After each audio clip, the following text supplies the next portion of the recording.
19th century London. We're in a cold, dark, sterile room. A white sheet is draped on a stone floor, and beneath it lies the lifeless body of a young boy, no older than 14.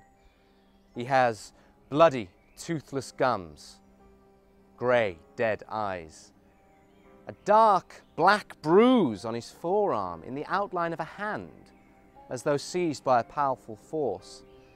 An inch-long wound on his small temple oozes with blood. His lips are bloated with a deep purple hue. Most remarkable of all, this corpse is fresh and unburied. All evidence points to him being a lively, healthy boy only 3 days prior. This boy is the final product of a brutal part in British history. A dark end to what was once a necessary and harmless crime. This is the tale of the London Burkers. Let's start at the beginning. 300 years ago, London was in a period of scientific enlightenment. The city is in wake of its most recent plague, and medical science is finally in a position to evolve.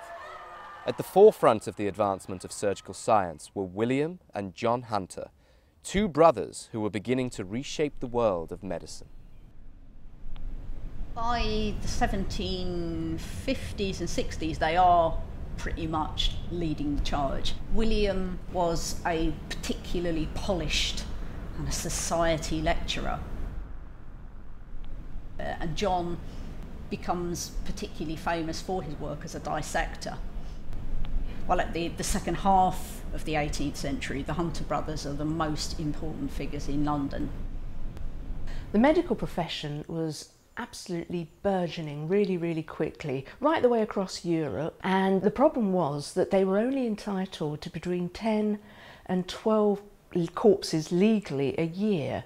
Every medical student needed 3 corpses during his training, 2 on which to take apart and really learn from the inside how the human body worked, so to learn anatomy, and the 3rd one on which to practice surgical techniques, so to learn what it feels like to cut into human flesh. Officially they get 6 bodies a year by this point. Unofficially they sometimes had difficulty actually getting their hands on those bodies because they come from the gallows at Tyburn. Aspirant surgeons, people who are really ambitious, are not getting the access to anatomy that they want, and so they start to employ a middleman. They employ somebody who has privately already got convenient, quiet access to the dead, almost always a gravedigger, and this is the sort of the beginnings of professional resurrectionism. And of course it is much easier for them to give it over to somebody who's already got the connections to do it easily. So the first resurrectionists are almost always gravediggers. Body snatchers, or resurrection men, were the people who supplied corpses for surgical science during the 18th and 19th centuries. Cheap, safe, and highly profitable. Oh yeah, it was worth lots of money.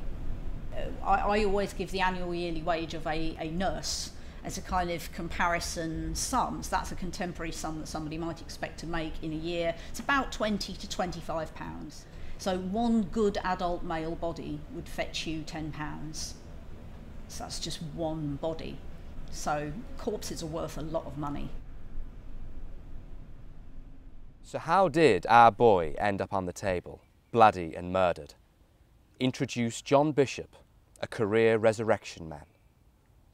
John Bishop, funnily enough, was born to better things. When his father died, he inherited a going concern, a small business, but a very thriving one. And what you find with body snatching is a lot of men start off in businesses that are to do with moving things around the city, legitimate things. And then they gradually seem to spot the higher money and the greater excitement of moving dead corpses around the city.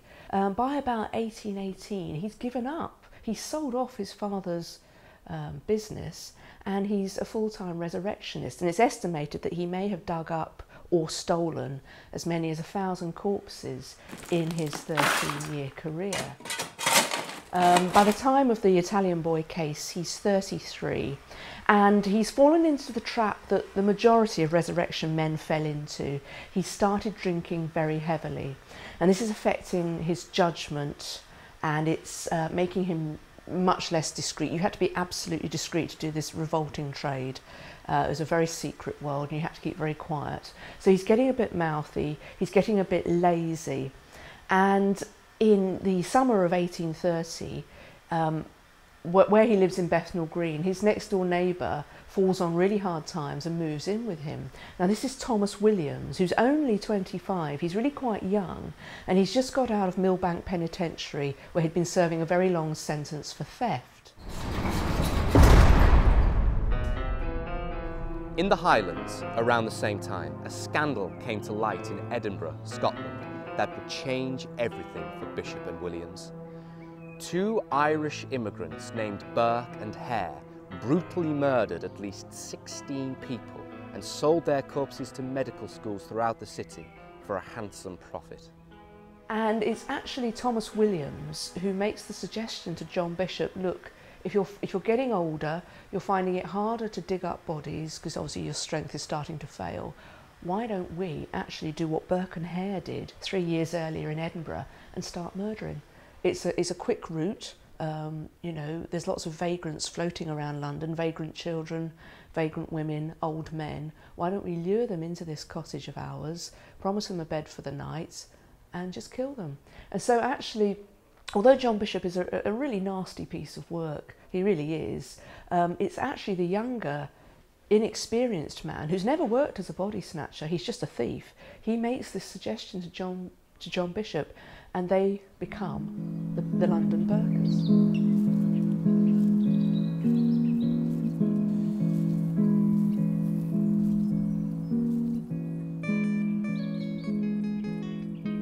Once Williams proposed the idea to Bishop that it was easier and more profitable to, well, skip a step in the body snatching process, it wasn't long until the duo descended into killing as a for-profit business.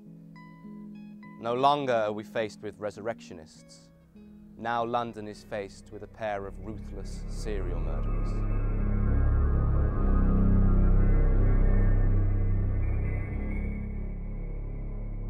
So it wasn't that difficult to do the killing, particularly when there's 2 of you. They had to be very careful because obviously you're supplying bodies to anatomists who are the people most likely to spot this person hasn't been dragged up out of the grave, they've actually been murdered. Bishop and Williams adapted this mode of killing, and what they did was they'd make their victim insensible through drink that they drugged with laudanum, so they're completely sort of passed out in their house, and then they take them into their garden where there was a deep well, and holding them by the feet they'd thrust them headfirst down into the well and drown them. And they were quite right in guessing that the anatomists and surgeons of the day weren't sophisticated enough to spot that this was in fact a killing. Again, they were very, very careful not to leave any physical mark on the body, and when they went to sell their victims, they'd say, what they did was they'd smear soil and mud all over the body to make it look as though it had in fact been dragged up out of the grave.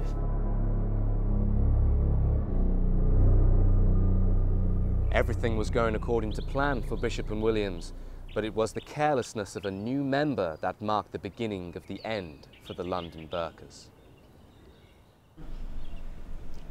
James May, who was not actually involved in the murders but was part of their group, kind of like a porter for them really. He buys himself a cart, and he kind of becomes involved with increasingly kind of underworld elements and becomes involved in body snatching.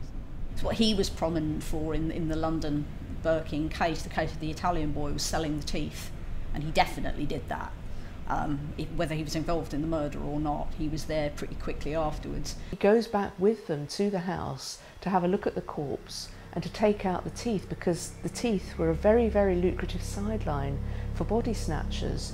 These are the days obviously before sort of false dentures, so if you could, and this boy did have a very fine set of white teeth. So James May is allowed the sort of perk of taking out the teeth and selling them to a dentist, which he gets £5, which is a lot of money in those days.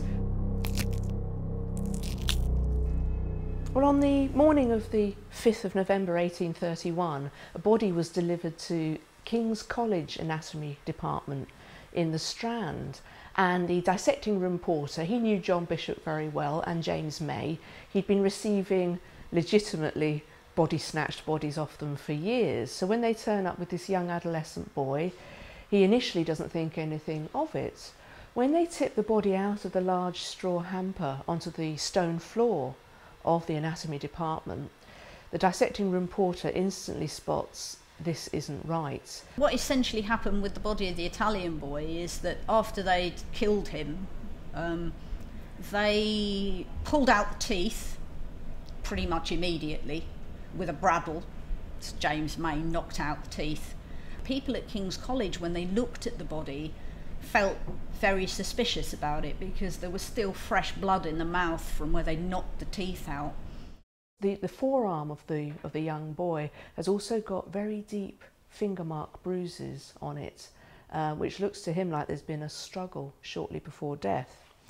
So while he delays Bishop, Williams and May on the pretext of going to get some change in order to pay them, he actually goes and gets the head of the anatomy department, who comes down, takes a quick look, thinks it looks suspicious, sends a messenger just over the Strand to the police, and they come en masse and they arrest the three men. John Bishop and Thomas Williams are executed on the 5th of December 1831 in front of a record crowd. Remember, executions were all in public in these days, so outside Newgate Prison in the Old Bailey, just thousands of people thronging and cheering and jeering, just to show you how hated those particular criminals were. Everybody's sort of, it's a yowling mob as the noose is put around their neck and they're executed. Without the actions of the London Burkers, there would have been no boy on that stone floor in 1831. His murder marked what was largely the end of body snatching in the United Kingdom, as Parliament later passed the Anatomy Act in response to their heinous crimes. This act allowed surgeons to dissect the unclaimed bodies of the poor, and surgical research marched onward to where it is today. My own view is that it was completely unforgivable. If ever you've been bereaved, you know the pain of having lost someone, and then the idea that their physical remains have been removed from what should be their legitimate eternal resting place and bartered around as an object for sale. I'd say it was a good thing because of the progress in surgical science that came as a result of it. Obviously it upset an awful lot of people. At that time, because of the public sentiment about burial and what was supposed to happen to bodies after burial, and religious and superstitious feelings, it was not at that point possible for the surgeons to persuade people at large to do it any other way. Although I've condemned the body snatchers and what they did wholeheartedly, and I mean it, I do also have to be aware, and the 3 times in my life when I've been for surgery, I'm sorry, I'm really, really glad that the person wielding the knife knows as much as they do, and I do have to ask myself, would they know as much as they do if it hadn't been for the body snatchers?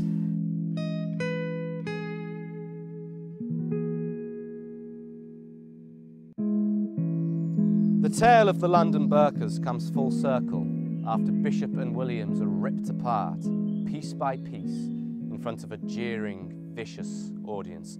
Let's make one thing clear. The moment they became the London Burkers, Bishop and Williams were no longer body snatchers, they were killers. Killers who arose during an era in which selling bodies to medical science was commonplace. However, the question still remains to this day. Did the ends of body snatching justify its means?